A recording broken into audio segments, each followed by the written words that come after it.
what would separate like a good freelance writer from a great freelance writer? Well, I mean, you mentioned earlier being able to take a note and run with it. Being able to plus what's been given to you, I think, is like a real key of between good and great. I mean, good writers will give you what you've asked for.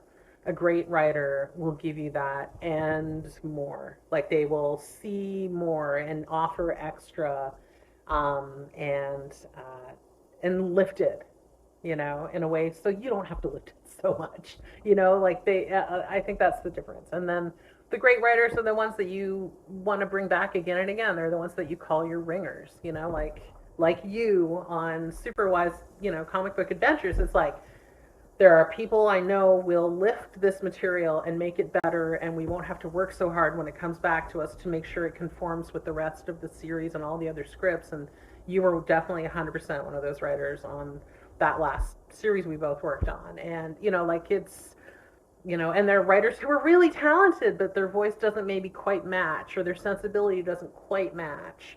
And then you just maybe you don't call them again, But the ones where you're like, oh well, that worked.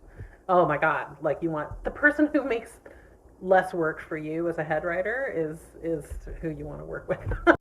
Well, thank you. That's very nice of you to say. And that was such a fun show to work on. And I think working with you and the whole team really taught me. Like I learned how to write for that show by watching you and all the other team members as well, Mike and a bunch of other people who worked on that show.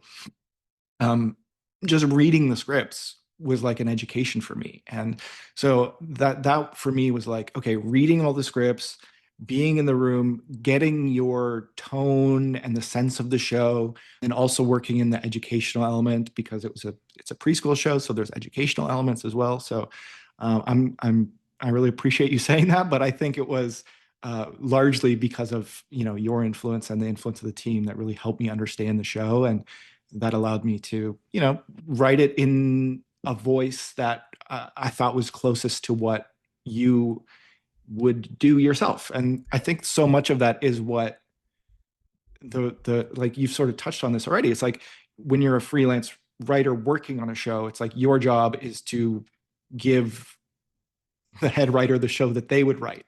They Yeah, just don't yeah, have time to write it, yeah, right? So yeah. that's what I tried to do, and I hopefully it worked out. But Oh, 100%.